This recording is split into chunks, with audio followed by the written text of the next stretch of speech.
I did not. But some of the AI pictures I see on LinkedIn are really funny. Really? For people, yeah. Really. It looks like a fake, never been, like a robot you. Yeah. Right. Not that you would ever do that. No, I have never. You're like, thanks a lot. No, no. I've never AI'd myself like that. I tried once for fun. It's not cute. It doesn't look like on you. Instagram, people have that, like, what is that? Like that animated version of them? Yeah, I don't like that either. I've never done it. First of all, it's like so anti what you're trying to do here. You are your business. Pure. You're so perfect. Oh my God. Joanne, that's what my husband would say. He would say, perfect Paula. That's what he calls me. Is he being sarcastic or is he being loving? My husband? Yes. Do you know him? That's why I asked. Right. So we're going to guess he's Paula, sarcastic. I was thinking about you today, and I'm usually like, where are you from? Okay, no, you're from Long Island. Yeah. I want to start with this. When I grew up on Long Island, I always knew I was going to end up here. Yeah. Did you? I think something happens to us in high school where we know we're going to go to college, but then after college, there was only one choice. It's not even a choice. That's how I felt. This is where you go. It felt like the next step. Like, you go to middle school, we didn't have to register. We didn't have to apply. You go to high school, we didn't have to apply. Yeah. You go to college, we have PTSD from the high school process right now. Clearly. Yeah, I think we're not okay with it. No, we're not. No one's okay. No, we'll get into that. Yeah. But anyway, no, right after college, the assumption was that you went into Manhattan. It wasn't a choice. Like, I graduated end of May, like we all did, if we were, on the right track of 4 years. And I moved in. My first job started July 12th. I was in my apartment, moved in the weekend of July 7th. That's impressive. Like a month later. Yeah. It's like, oh. Yeah. And I never look back. I always, even in college, I'm like, this is fun. But in my head, I was like, life starts when I head back to the city. Right. And it sort of did for me. Did you ever look anywhere else, or was it just... To go, to live? Yeah. Absolutely not. I knew what I was doing. I jumped right in, right when I was 22, fashion, PR. I mean, where else would I have wanted to go? No. So right away. So you were the same way. Yeah. Do you miss some aspects of Long Island growing up now that you're raising kids in the city? It's different. I feel like I have two boys. So I grew up a girl with a sister who's 10 years younger than me. So we had no boy football, soccer, anything, no base, nothing. It was like, I went to dance, I went to gymnastics. I tried everything. I never stuck to anything. And so my mom was like, try this, try that. Try to be a little bit more honest. Try to exactly. Stay consistent, would you? No, I'm not good at that. No, so, in long story short, I never really grew up the way that my boys would grow up if they were on the island. Mm-hmm. So now I feel a little bit like they don't have that camaraderie of having the school football team or that stuff, which I know we had. We went to games. We did. Lacrosse was big. Lacrosse was huge. Big. Tackle football was big. Rugby. Yeah. So we grew up in the same area. Right. Did you go to Half Hollow Hills East or West? I went to West. Right. Yeah. So you're right. That is a little different. The games of this. I mean, we have our own set, but it's got to be created as your kids get older. It's not just natural. You have to find it, and your kid has to genuinely be interested to seek it out. Right. I totally agree. I mean, growing up, I wouldn't have wanted it any other way. Living here, I feel like I'm a lifer in New York City. Do you guys feel that way? Yeah, I do, and I don't. I have moments. No, there's moments, right? Okay. Don't you feel like I have a love-hate relationship with it here? Yeah, but we don't ever see ourselves leaving. I don't know where to go. Yeah. That's my problem. I'm not going to tell you. I want you here. Yeah. No, the truth is we've been through it all. We've had every conversation. Do we belong in the suburbs? Anywhere, any suburbs. And it doesn't happen for us. There's no either one. We never want to go at the same time either. That's the other thing. That's helpful. Yeah. Yeah. That is helpful. So we're here. Yeah. Where did you meet your husband? I don't think I know this. We were picking the same flower in Central Park. Are you kidding me? No, we were really. This is such a meet cute. Horticulture. JD. I'm joking. Come on.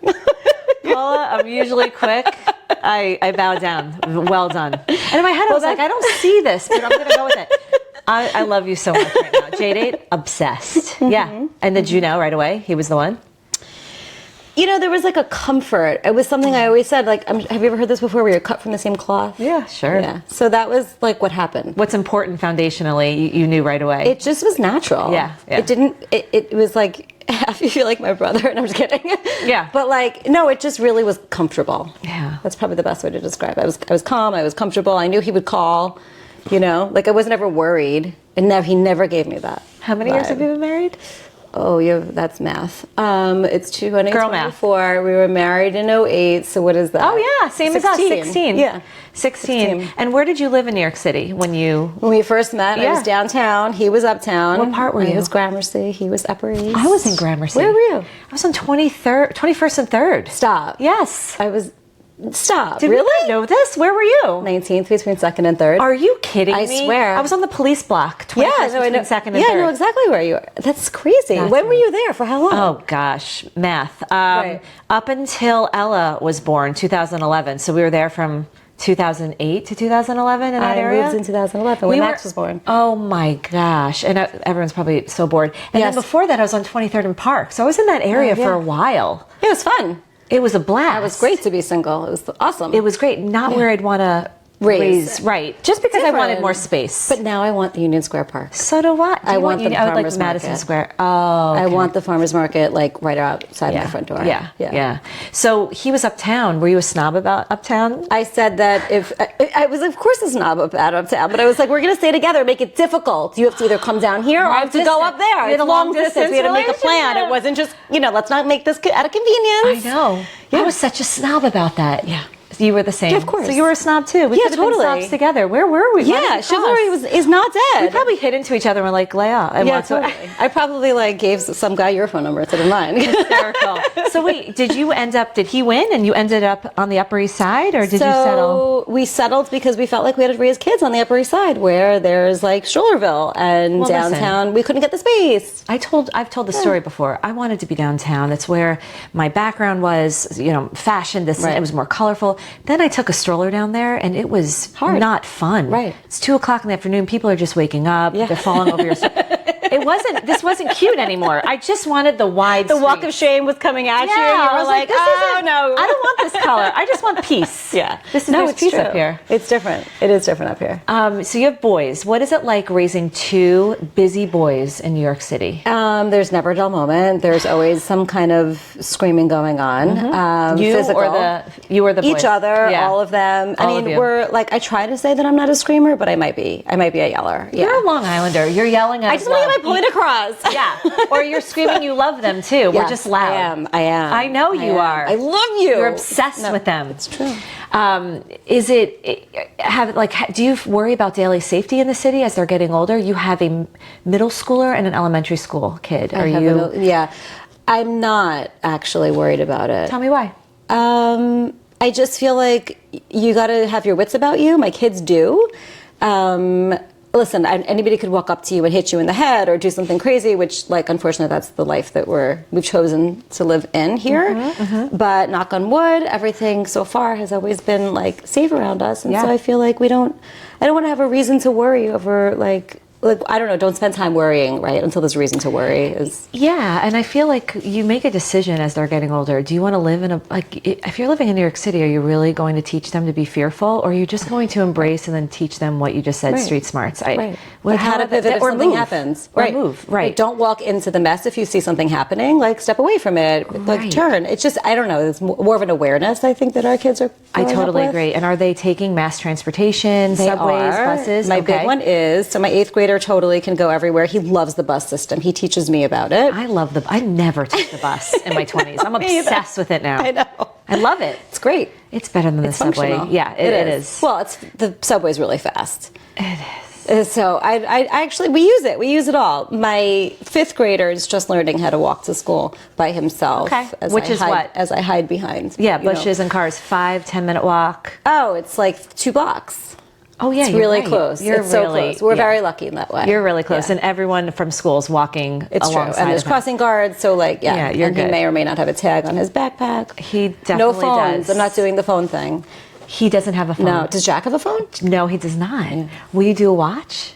I haven't yet. Okay. I don't know. I'm worried. You know what? With your first one, you saw it happen, right? You gave the phone early. You saw what happened. That was me. This, I'm let me hold off as long as I can. And he's not begging me for it. He's sort of accepting my, not right now. Here's my thing. We have an AirTag on Jack, obviously. I know, we all do. Does. The watch, you know, as he wants more independence, I don't want to give him as much if I'm not able to track him or he's able to be like, Mom, I'm here. So I'm struggling with that. It would be the watch, not the phone. Right. And you can control it. I mean, it could literally be almost like a flip phone, just calls. But I know what you mean. Can it be a flip phone? It could be. The Razor, let's bring it back. I know. Razor was really cool. 5100? No, yeah, like a vintage Razor. Let's bring it back. Yeah, I'm into it. Let's do PR around it. I would love that. Cultural activities. So your 8th grader just had a big moment. We did. Can you tell us about it? I can.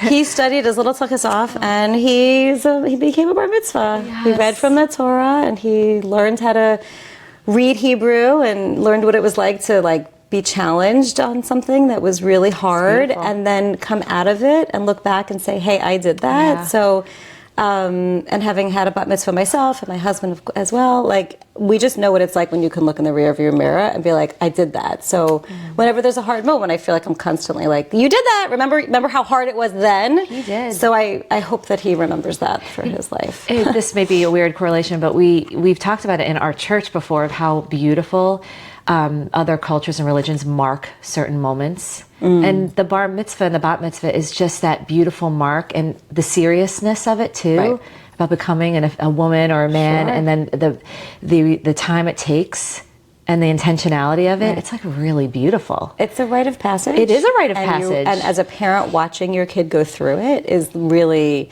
that's the beautiful part for me. It was watching him blossom into it. Aww. Even though it was hard. It was really hard. How long did he have to study? Yeah. So he probably started around October, November, and then his bar mitzvah was the end of March. So a solid 5 months. Okay. Yeah. But he worked really closely with the cantor who trains him how to do it, and just it's really cool. It is really cool. I mean, he had a big party. He had a big party. Yeah, which he got very into. Did you throw your own big party? Actually, since you were in events, did you do it? I did. There's no one better. Who else? Who would want to work for you? They'd be scared. It's really hard. You're the best. It's really hard to let go. I did have somebody help me for a day of and a handful of things because I had to let go at some point. It's like planning your wedding. You can't be the person running the day of. No. Did anyone get the goodie bags? Where are they? No, you don't need that. That is incredible. And it was one huge party. He did it, and now you're going to be prepping for my youngest little one. Yeah. We just got his date, so he wants something totally different. He wants to go to Japan and have a luncheon. Right. He's having 2 different kids, right? I mean, you have 3 different ones. I'm sorry. That's the most amazing thing I've heard. It's cool. It is cool, but that's him. He's just he does his own thing and he owns it. I love that. Yes, 100%. That's amazing. Other culture activities you guys do? I mean, you're involved in a lot of sports. Yeah.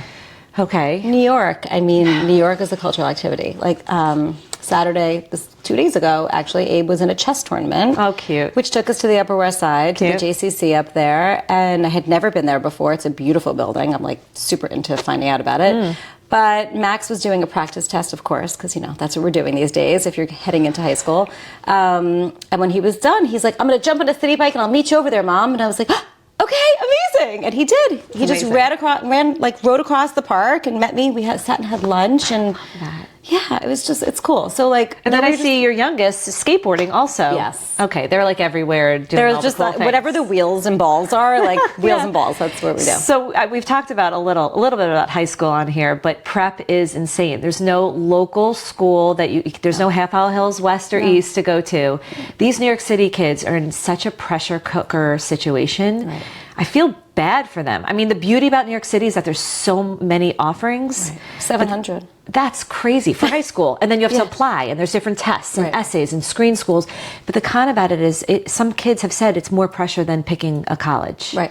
So how have you been handling the high school process? The process is grueling because I think you have to, first as a parent, wrap your arms around what is it, right? How can we educate our children and guide them if we don't know? And I do feel like it's a lot of sort of tuning out what the noise is and honing in on what's good for you and your family.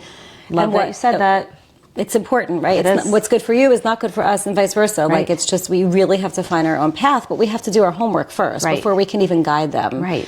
So I think it's just been a lot of doing that, like exploratory and going online and trying to talk to people who have been to schools and just sort it all out. Right. Yeah. We've had, no joke, 13 open houses we've gone to in the past month. I'm exhausted. Yeah. Forget Ella.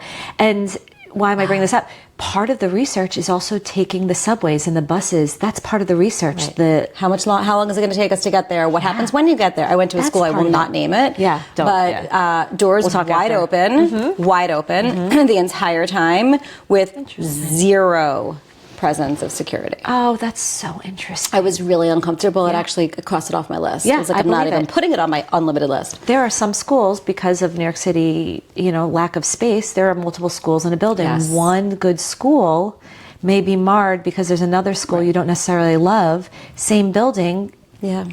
You have to keep that in mind, or too. Or metal detectors. Yeah. There's that. Yeah, there's that. Like, do you want that for your kid? It's like, which extreme do you want? Do you want nothing? That's funny. Or do you want metal detectors? Bother you? I'm sick. I'm like, yes, let's go. You want the metal detectors? Sure. It's not that it bothers me. It's that that's where we are. Yeah.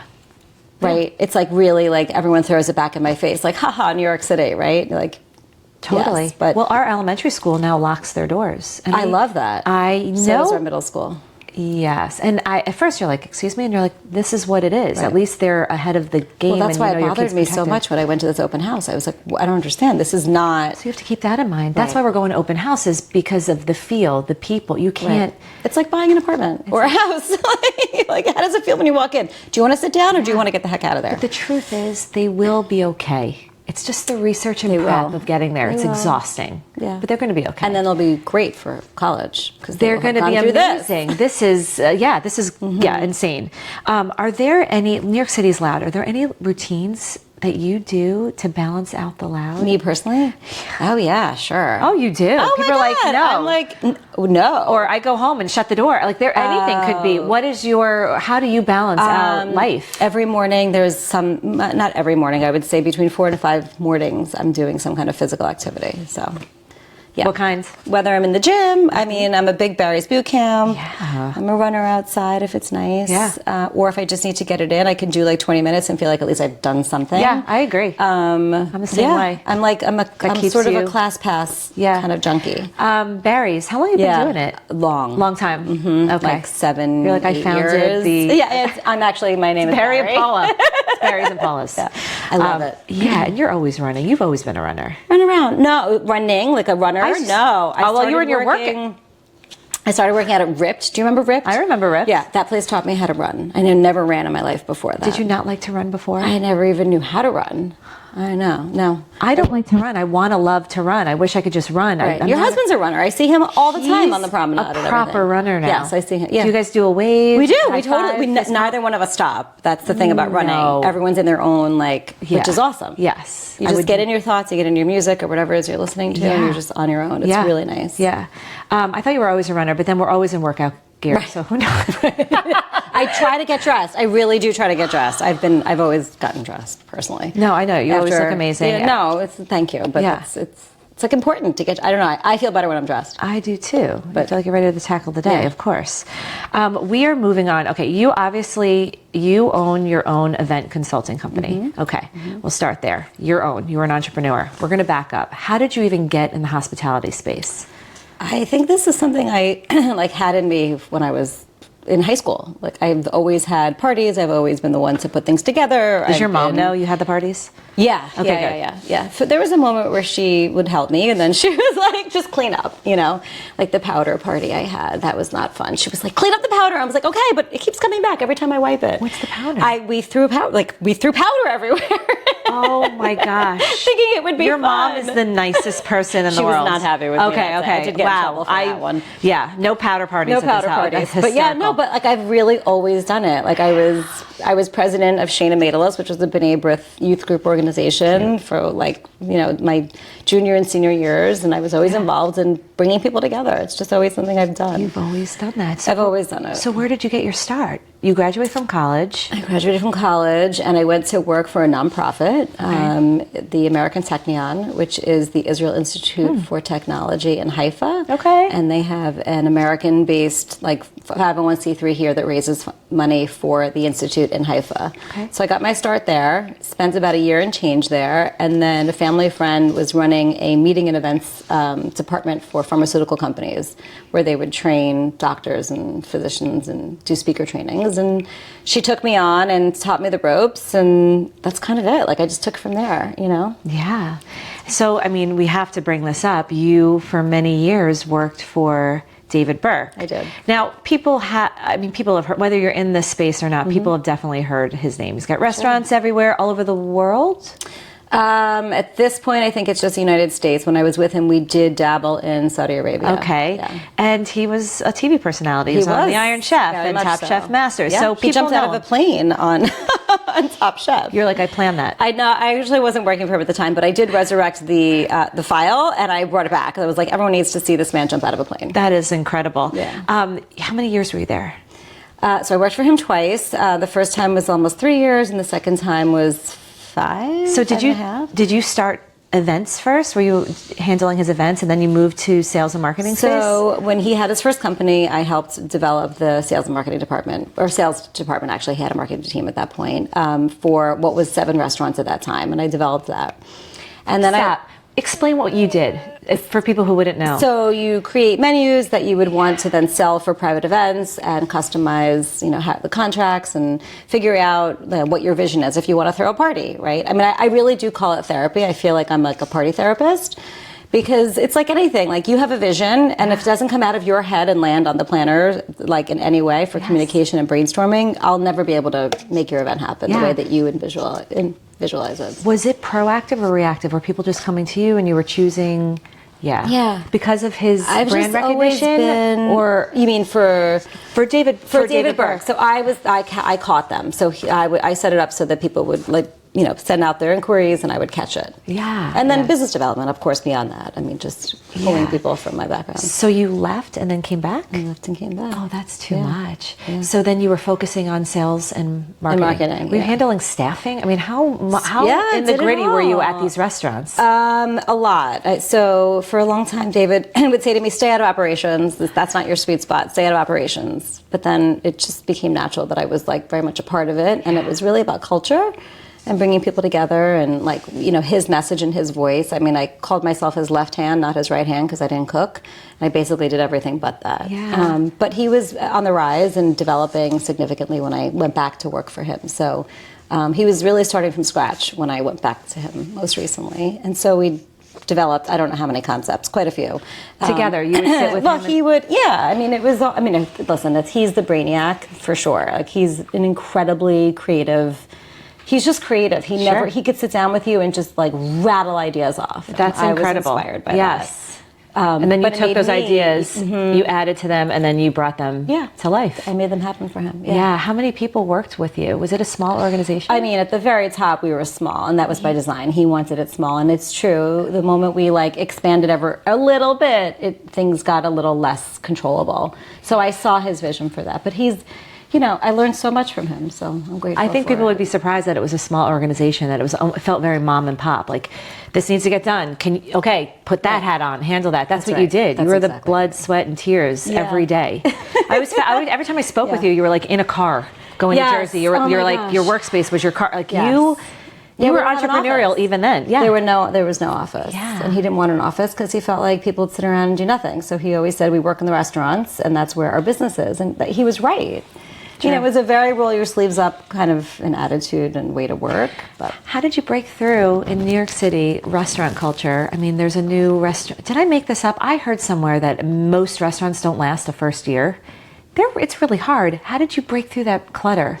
Did it help with his name recognition a bit? Yeah. So how did you, every day, these ideas, you're ideating all the time, how are you making sure that they're coming to life and Yeah, I mean, they have to be good, right? You do. And you are. And you have to land, right? You have to, I mean, it's not just the idea, it's how it lands, right? So if he conceptualized a dish, he needed to make sure that it landed properly to the guest. And that didn't always happen. Sure. But, so not every dish, works, just like not every concept Trial works. and error. But it's constantly trial and error. Right. And we would tweak things all the time. We would tweak price, he would tweak menu, he would tweak recipe. He was forever creating. So it was never done, right? Like, even if it's a steak, like there's another way to do it. There's another way to present it. There's another wow around the corner. Right. So, do you have one memorable experience or with him, with an event that you did? No, just anything that you did there that stands out. Oh my gosh.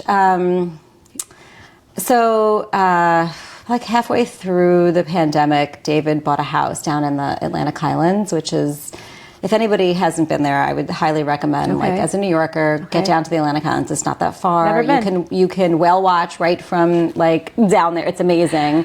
And the ferry goes there, the Sea Streak ferry. Okay. So it's like, there's a beach down there. It's like off of Sandy Hook. Nice. Okay. And so he bought this house that overlooked New York City and overlooked the water, and it was stunning. And the moment, and I was, of course, at the closing with him because, left hand, not right hand, don't cook. Literally. Right. So, but the moment I saw the house, and he said as well, he's like, this is a house for events.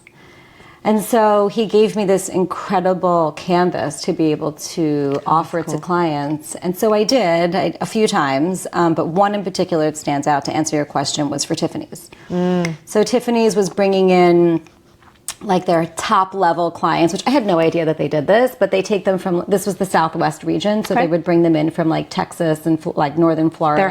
Their highest, yeah, exactly. Yeah. You probably are very familiar with this from PR. Yeah. And they came into the city for like a few days, and they were wowed and dined every which way, and we put them on these incredible like coach buses, luxury 5-star, whatever, drove them down to David's house and did an event at his house, in his home. That's incredible. Outside, inside, like beautiful. That's and he cooked for them right Oh, that's amazing. Yeah. That's so amazing. it wasn't just like the experience of going to like a celebrity chef's restaurant. It was going to his home and cooking in his home and eating right there with him. Yeah. So it was really cool. That's really special. They were wowed.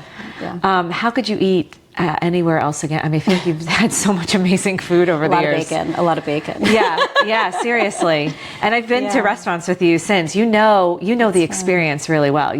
If there's a professional at a restaurant, it's watching you, sitting down with you, because you know what you need, what you want, how it's. It's true. I know. Yeah. I'm like watching you in your space. Okay, so you left. What's one takeaway you learned from doing all that? I mean, that was a very intense time for you. You learned a ton, but what did you take away?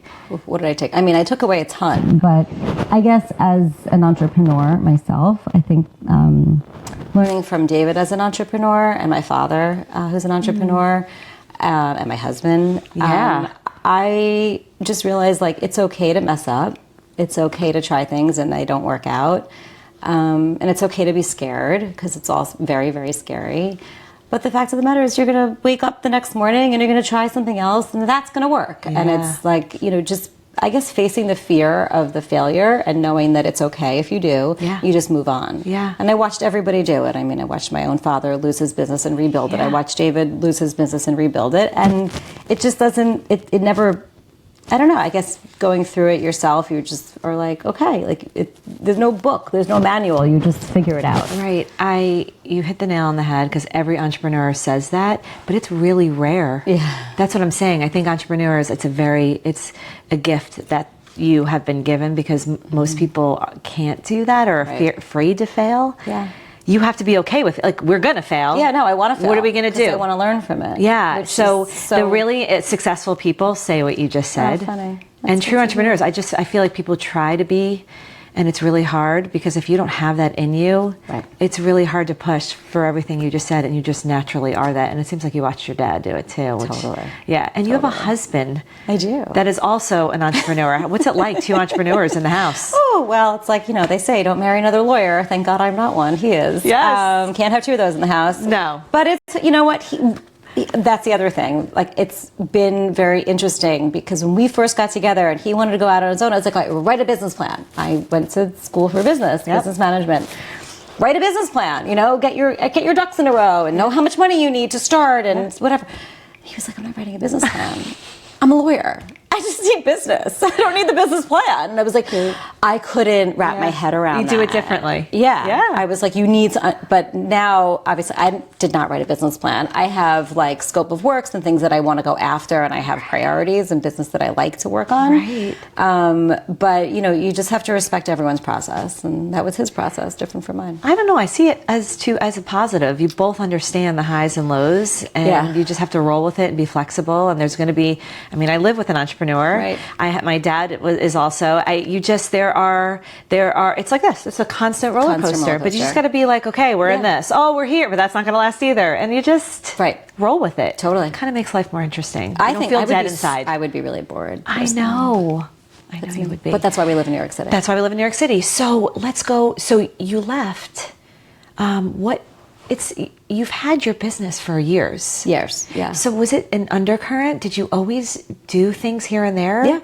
Yeah, I did. You did. I kept myself as a corporation for the last 12 years. I noticed years, that. Yeah. But then you made a clear decision recently in the past year to now focus on just your business. That's right. Okay, so how has that been? Are you doing everything yourself? Are you outsourcing anything? It depends on what it is. I took on a huge project that was a really big lift for me, and probably the biggest thing that I've ever done. Definitely the biggest thing I've ever done.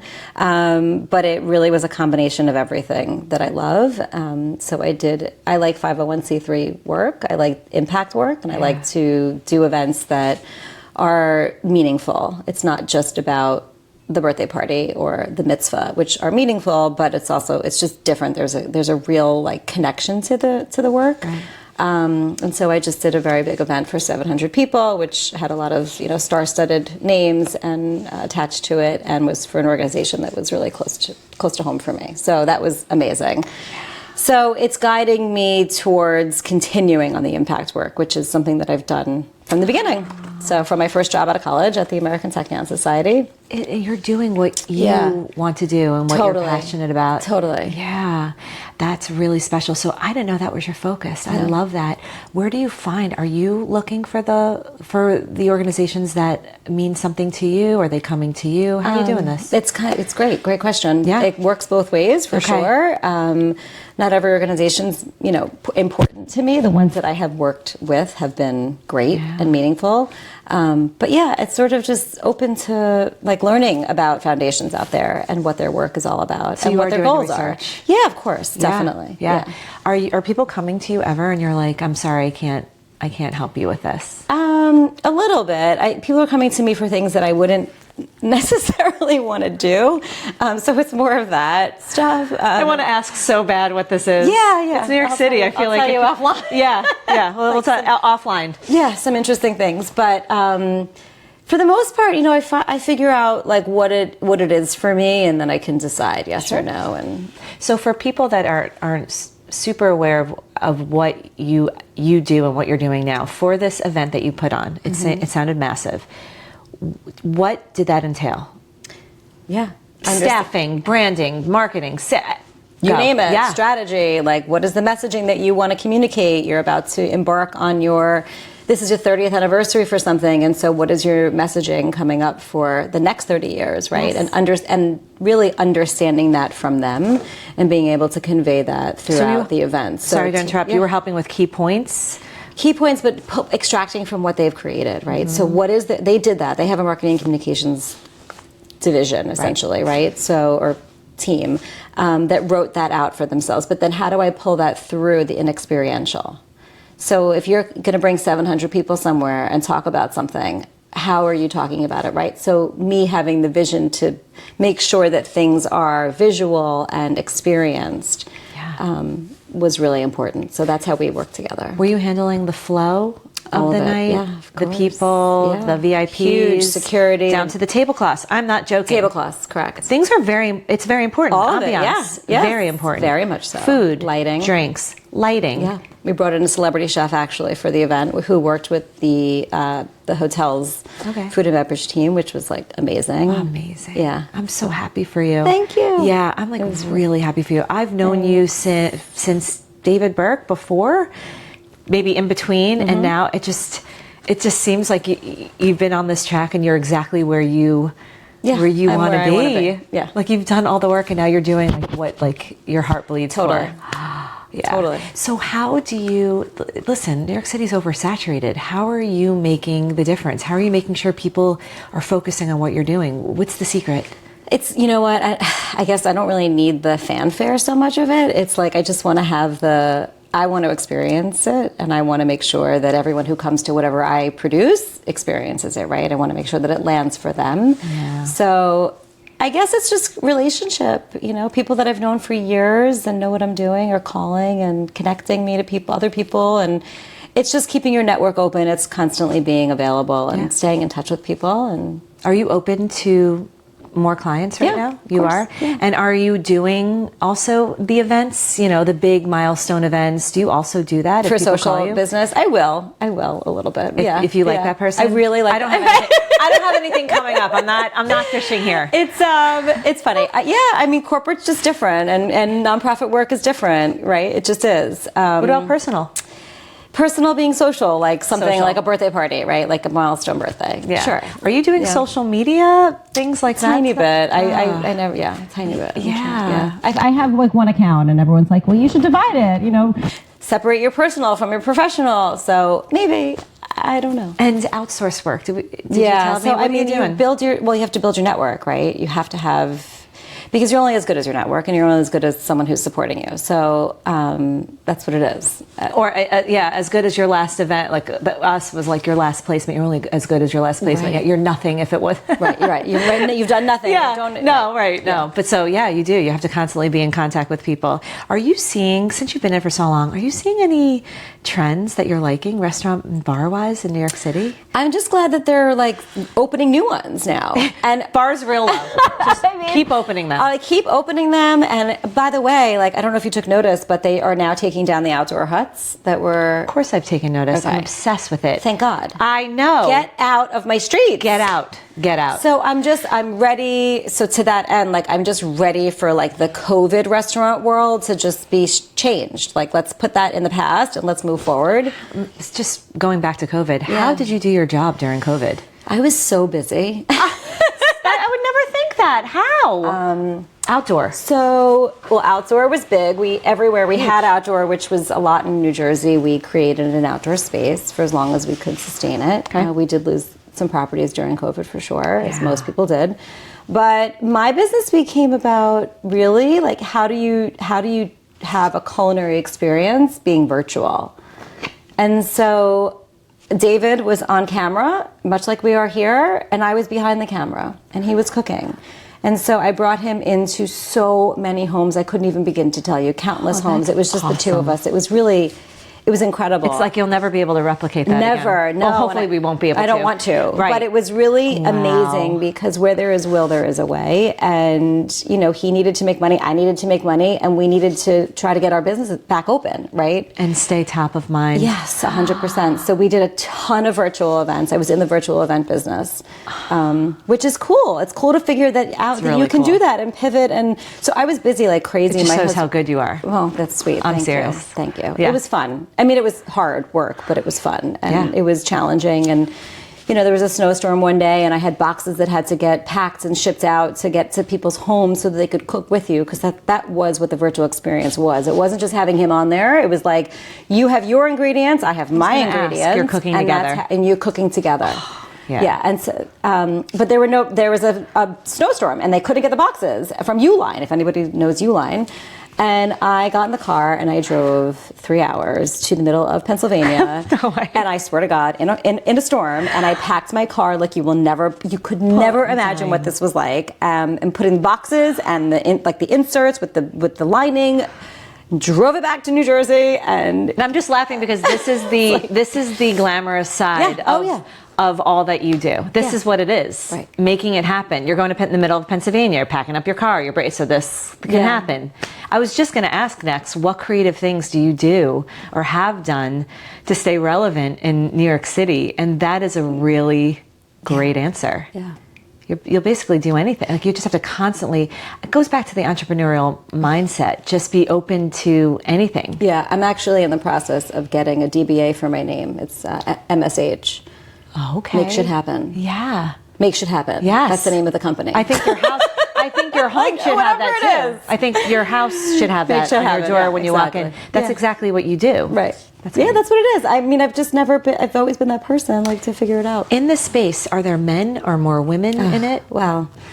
That's a great question. I think that mostly the chefs in the kitchen are male. Yeah. And there's an old school way of thought there that, is definitely being changed. Okay. For sure. Do you see women coming up, women chefs For sure. rising the ranks? Awesome. Definitely. Actually, I just had a great conversation this morning with a pastry chef, a female pastry chef, who was great. She's working at a venue that I'm supporting. So Great. yeah, totally. Good. I We also need do that. that. I consult for restaurants and help develop their sales for events and train their people and menu development. So What advice would you give to a woman here that would want to get in the line of work events that you're business? doing? Yeah, in New York City. take every opportunity to shadow somebody, work as a volunteer, connect to any event planner and just say, how can I help you? Because you're going to learn on the fly, and that's the only way to learn it. Yeah. I'm learning myself. I mean, every time I do something, or I work for other people as well, so I can learn from their ways. So constantly be learning, Yeah. always say yes. For sure. Yeah. I always say yes. Yeah. I didn't when I You're was here. younger. I did. I did it when I was younger, but my mom at some point said to me, whatever the invitation is, just say yes. Because you just never know if that invitation's ever going to happen again or what's going to happen if you take that I invitation. love that. Aaron does that. He lives his life with yes. Yeah, it's just yes. And you never know. And some of the best opportunities that have come his way with his business have been the yes of Yes. not knowing where it was Has going. no idea. I Has no never know idea. what's going to happen, but if I say yes, I'll find out. That's If inspiring. I say no, I'll never know. Yeah, that's really inspiring. Where do you see yourself going in the next? I sound like a job interview, but really, so now you're back doing like just your thing. Yeah. Where do you want it to go? I want to grow impact events. I mean, I think that's where I have had the most fun. And I really think that at this point when and you too, like when you've established yourself in a career, like, and you get to actually guide where you're good and it's Yeah. going to be better because you're good at it. Yeah. That's where I'm at. Yes. Yeah. Yeah. Do you want to have a team of people working for you? Great question. And you're so used to working alone and doing everything and being and wearing all those hats. Do you Yeah. see yourself having a team? Working out of your home, I guess, right now. Or Right now, working out of my home or just remote. wherever I need to be, Sure. which is nice. I have a client, so I can go to their spaces, which is great. Yeah. Do I see myself as having a team? I do, as long as I can maintain the balance of taking care of my kids and my husband and my family, because I've lost that before, and I think that you can get really caught up in building and developing, and Yeah. that's amazing. But for as long as I can keep the balance. Do you find that you have that balance now? Or At the moment, I do. Good. Yeah. Yeah. listen, when you're an entrepreneur, basically, I call that your time at the last restaurant you worked with. Right. That it's really hard to have Sure. that balance. Yeah. Because you're being pulled in a million different Constantly. directions. I'm so happy for you that you have Thank that now. you. Yeah, I'm really happy for you. I have to ask, do you have a favorite restaurant? Ooh, a favorite I mean, restaurant. you're the professional, I know. or you could just offhand. So hard. I know, just a place you think they're doing a really great job, and the experience is amazing. Yeah, I think Felice does a great job no matter where you go. Okay. They have a bunch of them. Yeah. We sort of flock to them no matter what neighborhood we're in, Yes. which is nice. Yes. Yeah, I mean, all the quality restaurants are great. I think we're big fans of those. And I like to find little omakase restaurants too, so just kind of like the Japanese. We have a lot in our area you're going to have to try. ton, yeah. A lot of new ones that are opening Oh up. yeah, Yeah, let's go to of one. omakase ones. No, just, Oh, in general. I'm thinking of like a few that are opening. Nightlies down the block. I know. We'll have to go. Let's go. Okay, deal. Okay, good. Cocktails. We'll come back. Cocktails, 4:00. yeah, and 4 o'clock. See you later. 12 o'clock. Let's go right now. Yeah, that we have to go to that. And that's to your point. There's so many restaurants popping up, and that makes me so happy. I mean, New York City's never dead. It always reinvents itself, which is why we are here. Totally. Okay, we're moving to rapid fire. Okay, go ahead. Let's go. I love you. You're so Long Island. Everyone's like, oh my gosh. I'm like, no. No, I can do Go. it. Go ahead. Subway or bus? Subway. Favorite place to get coffee? In the city. Ella's. Yeah. What keeps you up at night? What keeps me up at night? Not being able to sleep. Me too. I really don't. I'm not a warrior, so that's not my. Okay. That's not my thing. Okay. Fave activity in New York City with your kids? Oh gosh, honestly, just walking around exploring different neighborhoods and showing them the architecture, or pointing things out, or having them do it. Cute. Before kids, what was your favorite New York City spot for drinks? Eric and I used to go to the Boathouse. Oh, that's sweet. Yeah. You're so classy. There are people like this dive bar that had sawdust on the ground, and you're at the Boathouse. Yeah, I love or that. the Corner Bistro for burgers. Nice. Yeah. Go-to shopping spot in the city. Unfortunately, it's Bloomingdale's. Why is that unfortunate? It's very Because classic. it's like, One-stop shop. yeah, one-stop shop. Yeah, it's Fine, good. Fine. That's good. Date night spots. We go to Felice a lot in our neighborhood. We good. go to AOC. Yeah. We're like. Did you go to AOC in the West Village ever? Never. That was Aaron and I's spot. Oh, wait a in minute. our It's on 20s. 7th Avenue, isn't it? Oh gosh. And like it's all- 13th? I don't remember. Okay. I don't remember, but it was. You have to go there if you like AOC. I would love to. Yeah, It's I didn't amazing. Realize. Okay, maybe I The didn't original's connect there, this and yet. then most challenging part of your day. Most challenging part of my day is like 7 o'clock at night. Not going to sleep, starting Like, the next phase. What's happening? Like, what does everyone need to do? I'm Homework. tired. Like, Take a shower. Yeah, it's like they need stuff. My kids need things to do, or like have things to do, and also need things to do. And I'm like, I'm tired. I had a full long day, but I have to, Yes. 7 o'clock's hard. And I'm always like, take a shower. Just when in doubt, take a shower. Yeah, take a shower. Best celeb spotting or run-in you've had? I'm like a really bad spotter. I have full conversations with people and have no that about idea you. that it's them. I so love that about I'm really you. bad. Aaron's favorite, I think, was Helen Mirren. You just never know what you're going to get in the city. Yeah, I love just that. saw You're her a true not that New Yorker. long ago, actually. She's everywhere. 2 weeks. You're a true New Yorker. You're just like, hey. No, I'm happy they're here. That's why they're here. No one really cares. Favorite book or show? Favorite book or show? 50 Shades of Grey. No, I'm just kidding. Love you. Thank you for being so honest. Just figured I'd throw it out there. I love it. You're the best. And go-to self-care routine. I do lymphatic drainage and I do Thai massage, which Here? is a few different places, but I follow certain therapists, and so I'm like a body work person. I love that. Can you recommend? Of course. Right now? Yeah, 72nd Street, Liat. Okay. I think it's called Integrative Avenues or something like that. Yeah. Love Yeah. that you said that. I might look into that. Yeah, she's amazing. Okay. Thank Yeah. you so much. Thanks for having me. You're the best. Yeah. Let's go get drinks. I know. We're going Nightly's. We're going to Nightly's.